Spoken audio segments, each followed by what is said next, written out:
You're listening to the Cycling Podcast at the Vuelta España in association with Rafa, celebrating the sport and producing the finest cycling clothing since 2004. Today we're in Alto de Mora.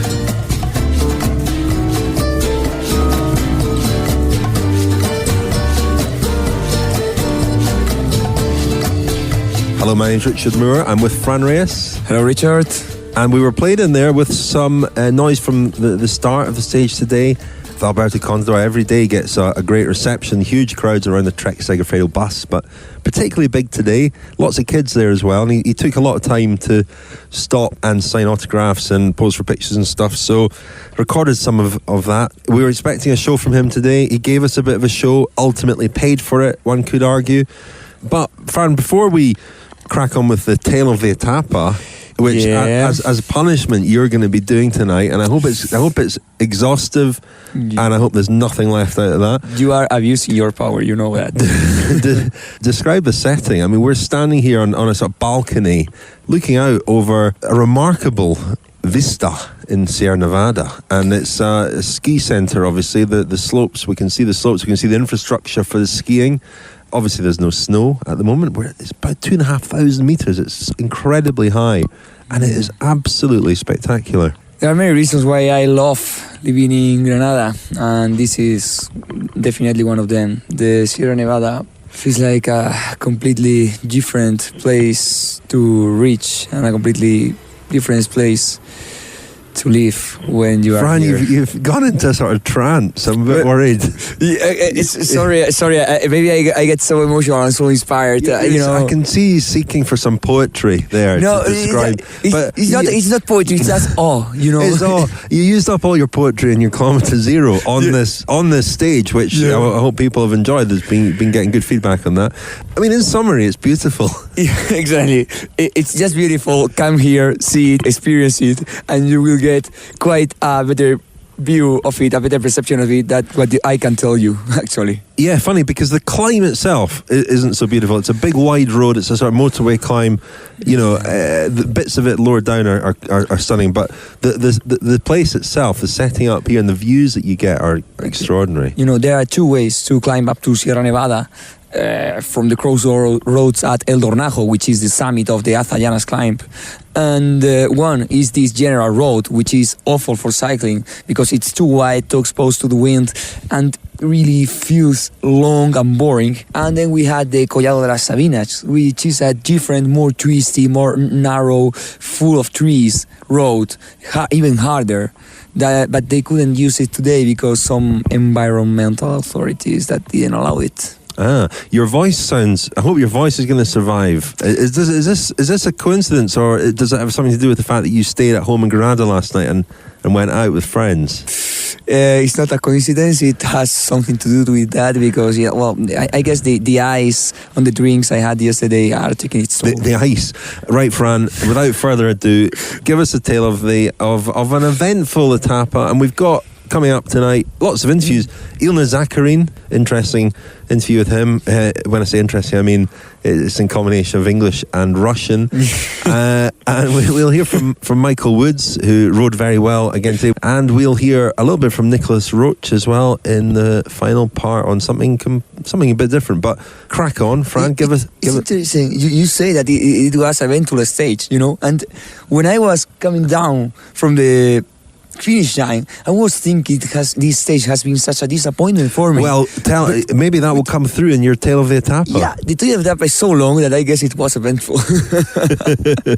Yeah, stage 15 of the Vuelta España from Alcala Real to La Hoya de Mora, which is the legally reachable ceiling of the Sierra Nevada.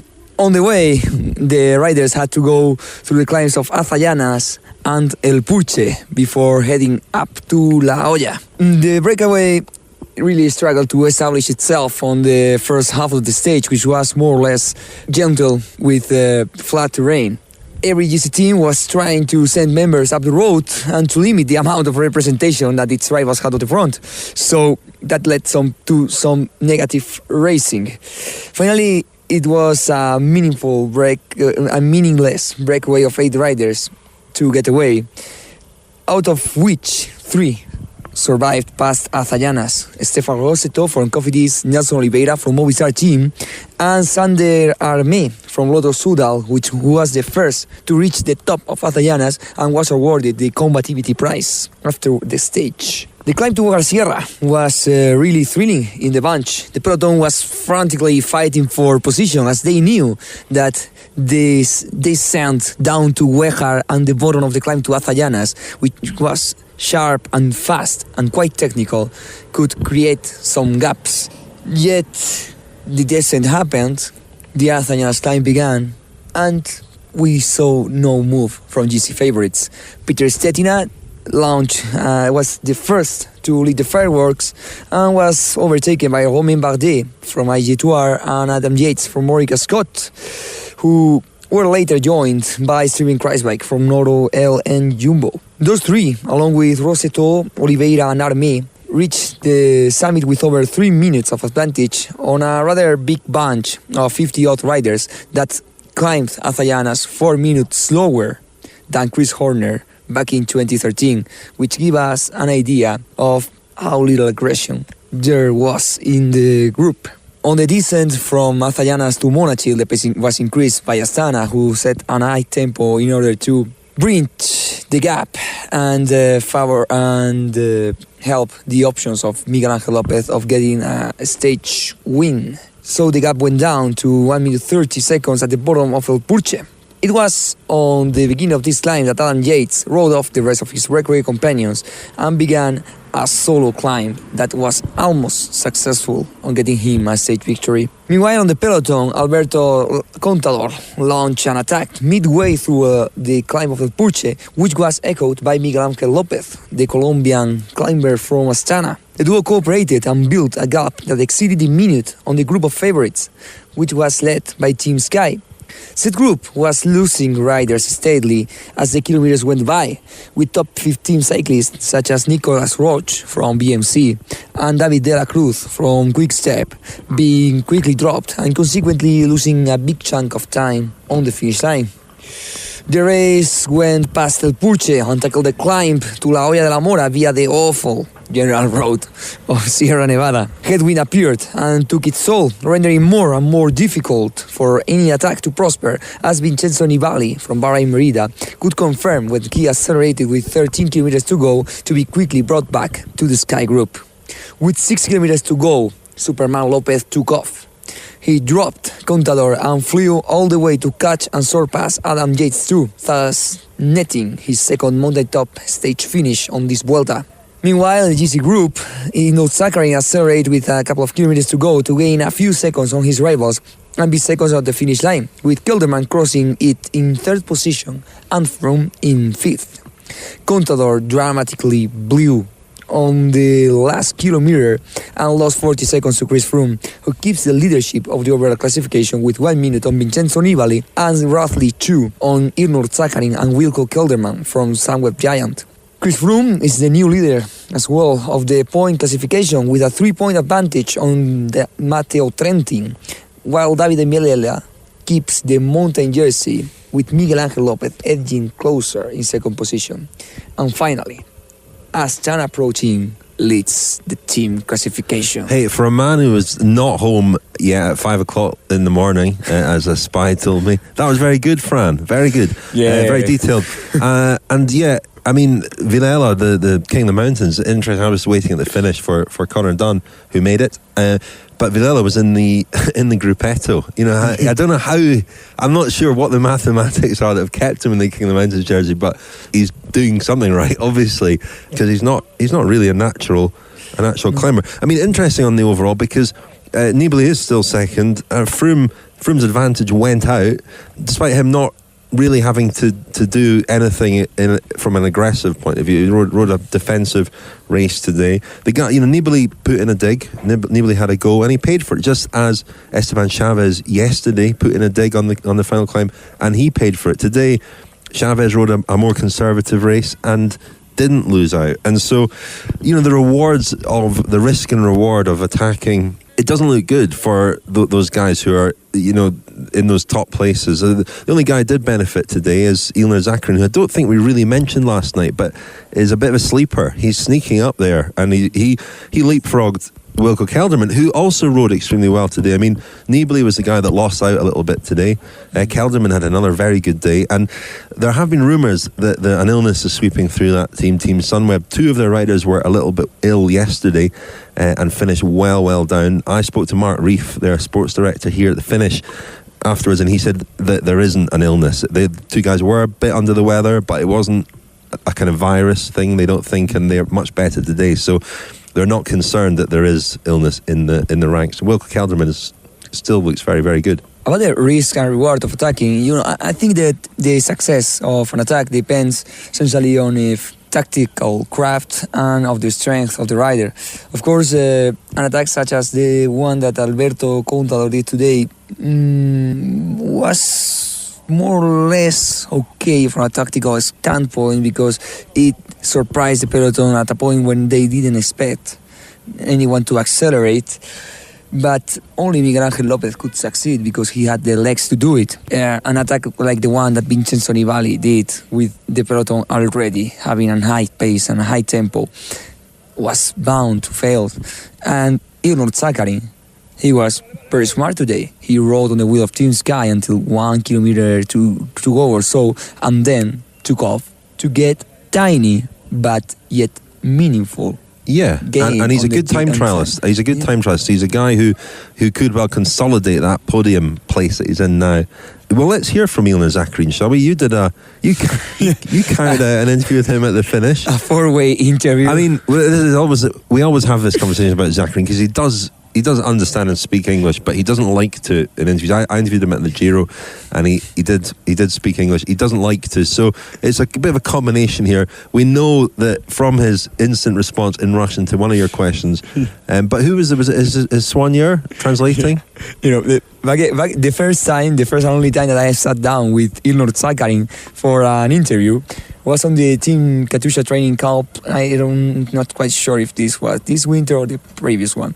And they set up Pavel Kochetkov, teammate, roommate, as a translator for us. And he struggled quite a lot to translate the answers and questions from Russian to English. And it was only after the interview was done that I said something casually in Italian, and we realized that we could have had a pretty good translation from Italian to Russian had we realized earlier that we both spoke this language. But well, anyway, today what I saw on I waited for Zakarin like half an hour on the doping control and on the door of anti-doping control, and when he came out he asked for the interview to be translated by his masseur, and so I had to do the interview with both Zakarin, his masseur, and also the Katusha press officer, the always helpful Philip Mertens, that was recording the conversation as we spoke. So yeah, it was an interesting situation. Let's hear now then from Ilnur Zakarin. Once again, you look like one of the best climbers of the race, at least the best among the GC contenders. How satisfied are you with your performance? I feel good and step by step. Я настраиваюсь на 3-ю неделю, и, в принципе, на 3-ю неделю у меня хорошая форма. I'm motivated for 3 weeks, and feel right. Right now you are sitting at the 3rd position in the overall classification. Do you expect to keep this place after the time trial? Я хотел бы, сохранить это место, и для будущего хотел бы до конца бороться за топ-3. He will try to keep it this place until the end of Vuelta España. And one last question about today's stage. I had the impression that the Azayana's climb was very slow today. Why weren't more attacks to put pressure on Team Sky? Была потому что длинная гора, и она со встречным ветром, то есть не было смысла атаковать в последней горе уже в Северной воде. Если надо было атаковать, то только раньше. В принципе, каждый сделал все, что смог, я думаю. Because today was long mountains, and also a bit front wind, It was difficult to attack, and everybody did what possible for this situation, yeah. Так, Да, еще будет много гор, например, Англеру, где, я думаю, уже совсем все будет по-другому, нежели сейчас. Ехали сегодня с оглядкой на последнюю неделю. Today, everybody racing and looking for the next or last week, yeah. Because next week will be also good mountains, yeah, like Angliru, yeah. And it will be difficult racing. Difficult and not difficult, it's... for attack, yeah. Yeah. Better for attack. Yeah.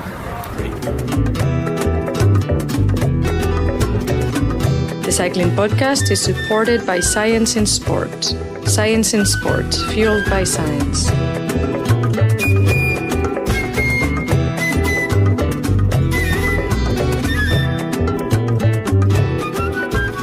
Thanks to Science and Sport for sponsoring the Cycling Podcast.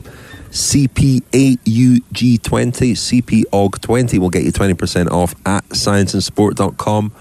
So go there for all your sports nutrition needs. We heard before the break your interview with Ilnur Zakarin. So he's obviously feeling strong and feeling very confident about the third week.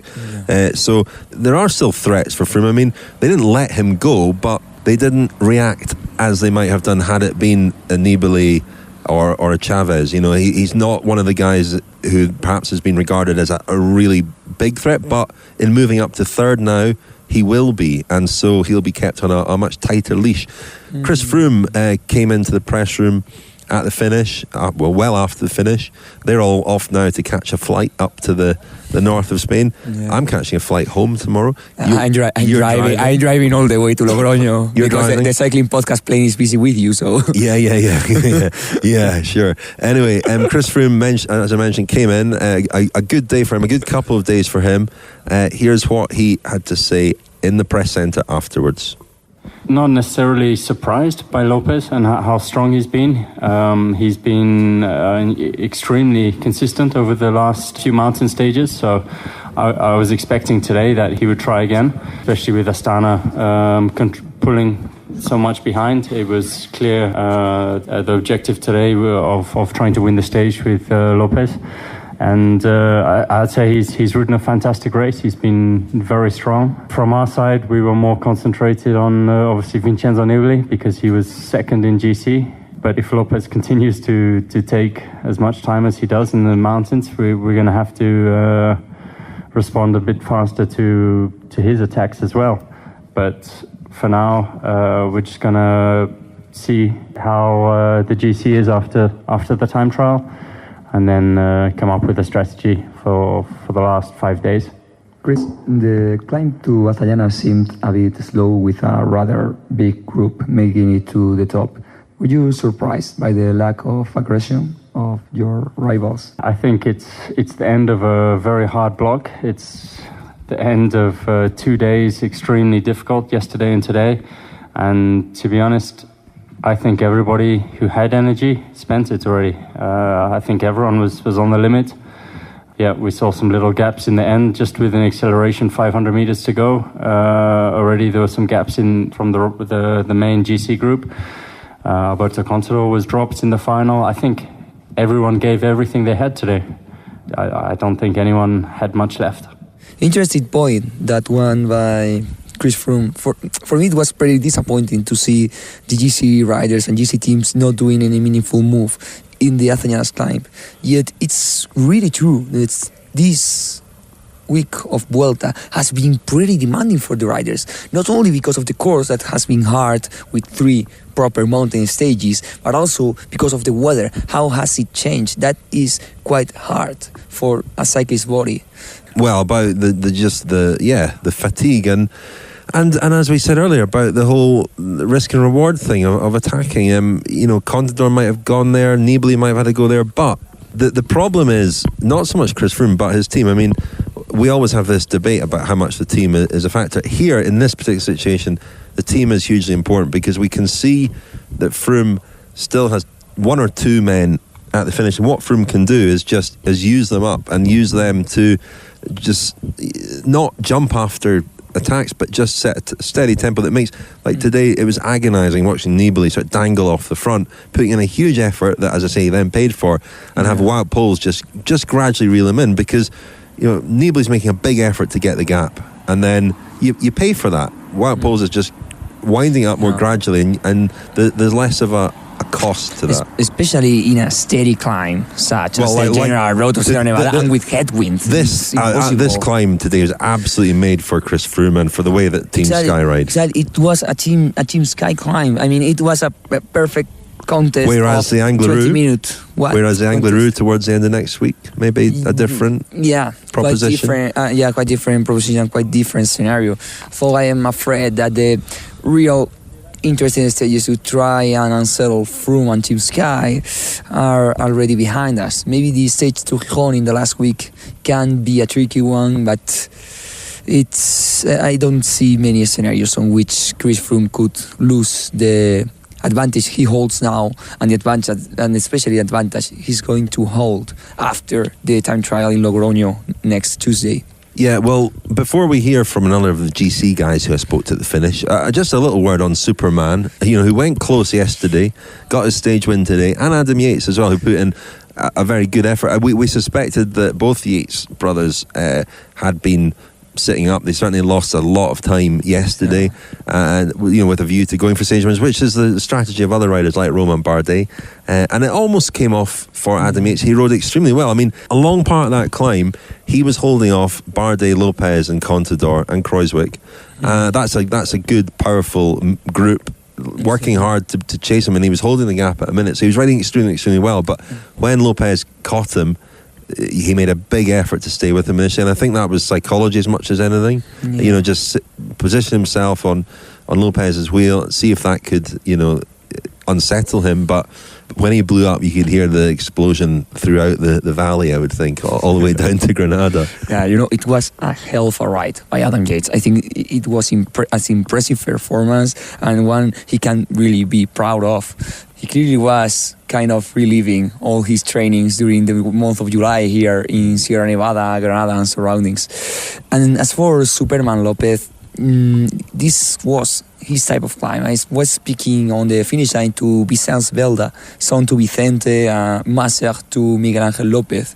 And he told me that these kind of long, steady efforts are perfect, ideal for Miguel Angel, who in turns kind of struggle on the uphill sharper ones. That's why he lost so much time in the first week on all these uphill finishes that were in it. People wondering where he lost time. I mean, he's moved above Fabio Aru today overall, so he's perhaps too far down to be a real threat, but again, he's somebody who is going to have to be watched quite closely. There's quite a few riders who appear to be coming into decent form and could be a threat in these different types of climbs in the final week. I mentioned that I spoke to Michael Woods from Cannondale Drapac. He had quite a difficult day on Saturday, but a much stronger day on Sunday, and in fact he was 6th on the stage, just behind Chris Froome and just ahead of Vincenzo Nibali. So he rode extremely well. It's really he's an 8th overall, still in his second Grand Tour. His first was the Giro earlier this year, so really very, very impressive from him. Here's what he had to say at the finish. It was obviously a huge effort, another huge stage, 2 back-to-back stages, and you're still there. What have you learned from these 2 stages? Yesterday I had a bit of a weak moment mentally. That cost me big time in terms of time. I think I could have made that front group with Zakarin and Kelderman yesterday, so I was really disappointed in myself. But I had a good conversation with Juan Manuel Garate, my director. He told me, man, you can't put pressure on yourself on the GC. You just have to enjoy racing and enjoy being here. Pinch yourself every once in a while and tell yourself, man, it's good to be here. And that's what I did all climb today.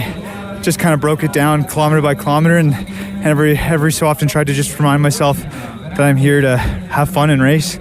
And mentally I was so much better and managed to stick that front group, so I'm pretty happy. And that is a monster climb today. It seems like at the finish here everybody's absolutely exhausted. I mean, everybody was on their limit there, I think, weren't they? Yeah, it's monster climb on the back of a big day yesterday. Everyone's going to be enjoying that rest day tomorrow.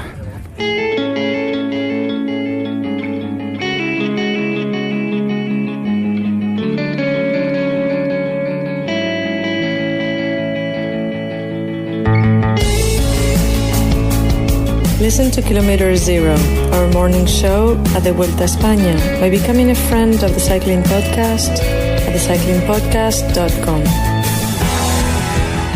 They are not Giro of Italy, they are not Tour de France, they are Vuelta España. I like it because, one, I think it's always been the race where my form peaked in August, and it's the perfect race to suit my condition. Well, year by year we try to do something new. On the mountains they are screaming until the last guy. Also the hotels are very good.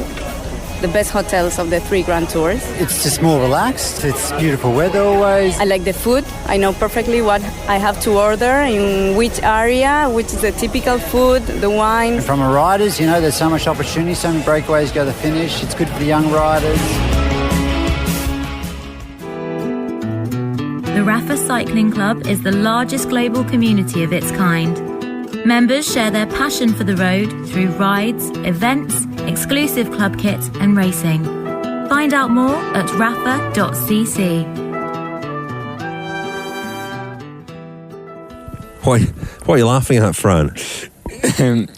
Nothing, just thinking of how it would be if I reported my night out, if I did a tale of the night for the listeners. Oh, I'm not sure we're ready for that. No.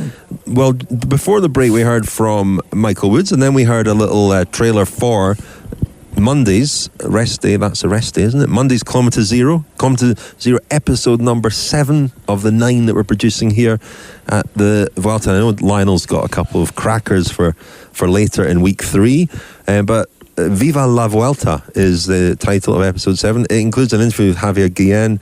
We hear from a lot of riders, including the likes of Adam Hansen, and too many that I can actually remember at the moment, telling us what they think about the Vuelta, why they like it, why they don't like it.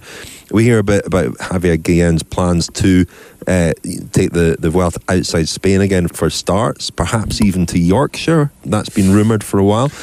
Gary Verity was in Nîmes. Gary Verity was in Nîmes, and Javier Guillen says he knows him very, very well. Who doesn't? But no, lots of interesting stuff from him about, you know, his not so much concern, but a little bit of anxiety. The retirement of Contador takes away a big attraction. Obviously, Alejandro Valverde is on his last legs, you would have thought. He's not got too many more Vueltas in him.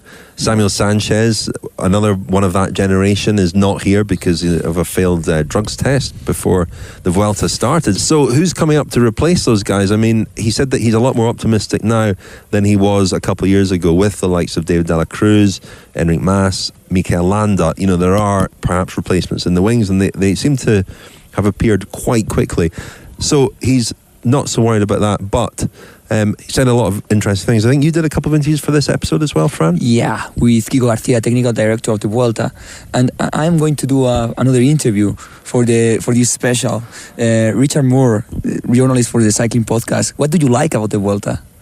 What do I like about the Vuelta? I like the relaxed feel of it, which is what a lot of the riders said. It does feel very relaxed. It feels slightly more relaxed than the Giro and a lot more relaxed than the Tour.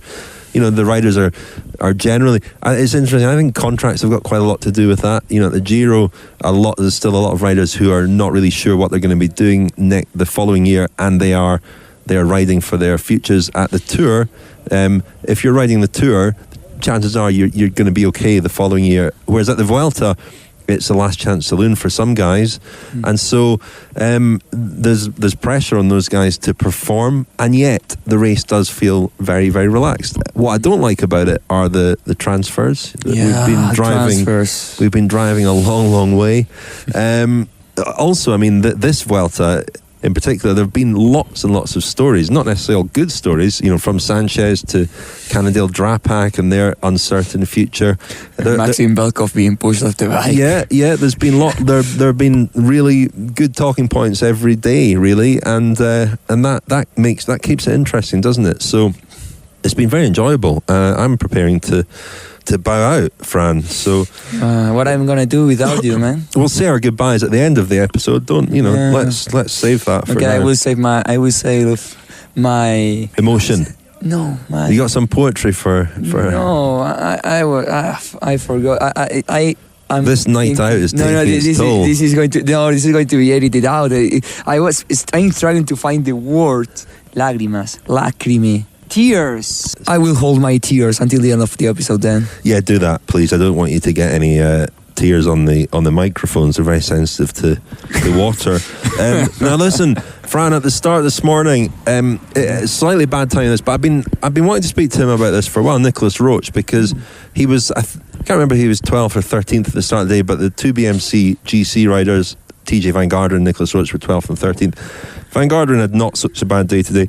Nicholas Roach didn't have a good day today. He lost 16 minutes, but he maintained this morning when I spoke to him that riding for GC is what he wants to do, and it's not about, he said, World Tour points, etc., which some of us suspect of riders who try to sort of sneak into top 15, top 20 or top 10. It's about the way that he wants to ride the race, to feel that he's giving his best every day. I asked him a little bit about that. Here he is at the start this morning, Nicholas Roach. You know, at this point in the race, it's not worth one day completely sitting up, and because there's only very few chances left. You know, a week ago it was time to make that decision, and I wanted to give her a proper chance, knowing that this week was always going to be too hard for me. Those climbs are just too brutal. You know, normally in the Vuelta the climbs are shorter, steeper, more like the first week, and then you get one or two of those 15k climbs where this year there's 5 or 6 of them.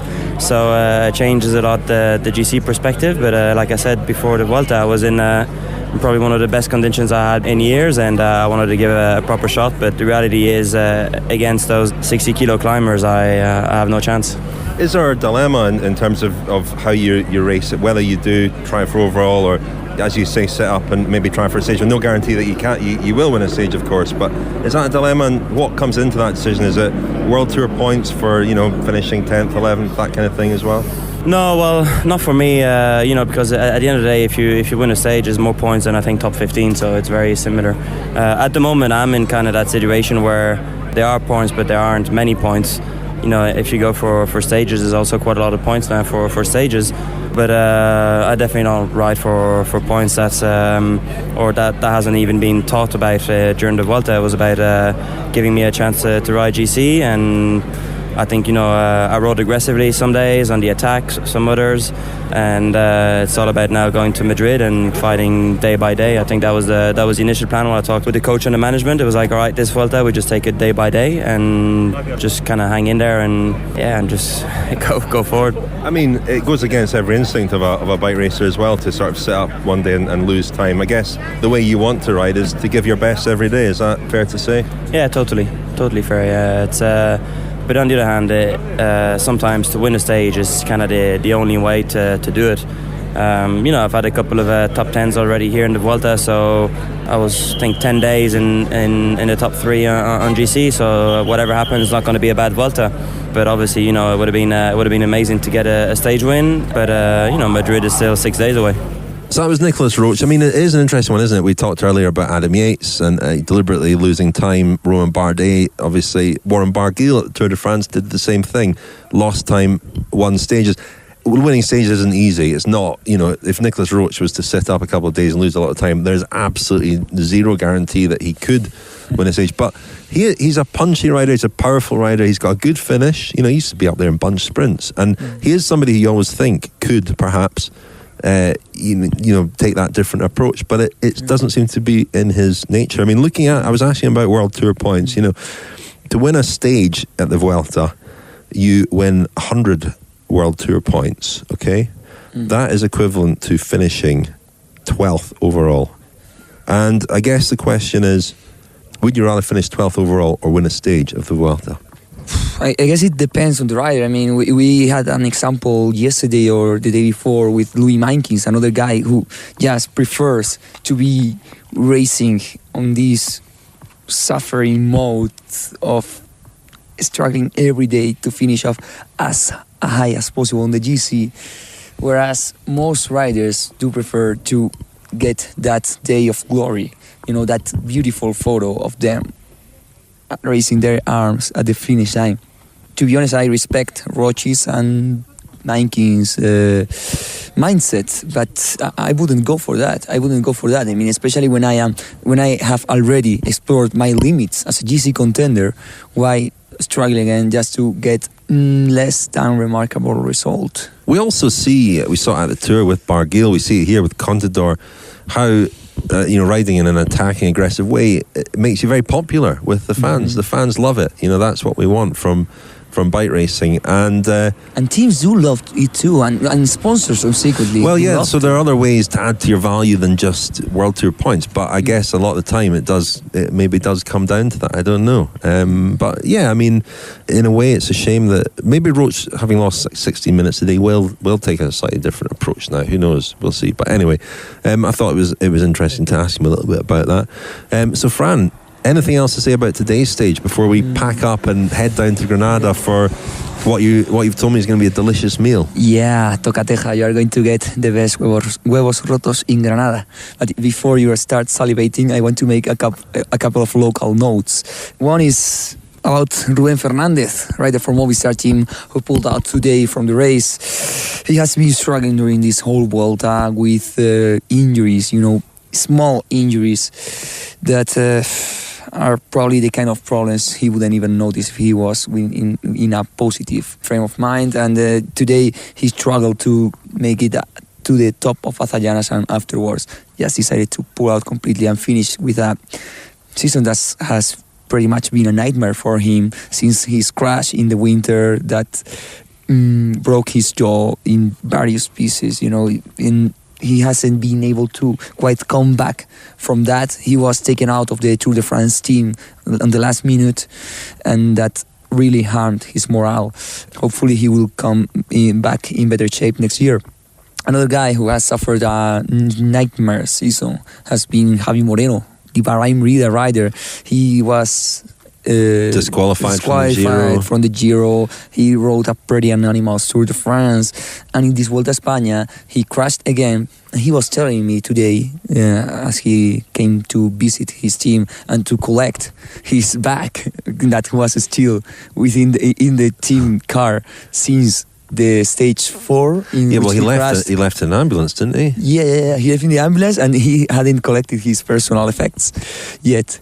And he told me that he didn't break his helmet, he didn't break his jersey, that all the impact of the crash went straight to the knees and the jaw, and subsequently he lost 9 teeth. Right now he can't open his mouth, it's all of it is attached and strained, so he can't open it, and he has to feed himself with a straw. With a straw through the holes that are left by the teeth he lost. He's going to be feeding like that until September 11th. Wow. Well, if he wants motivation or a positive role model, he need look no further than today's stage winner, Miguel Angel Lopez, who at the Vuelta last year crashed out, lost 6 teeth, I think. Yeah, when he crashed out. That's true. I think he carried on for a few days, actually. Did he not? He tried to, but was it the next day? Sorry, the next day.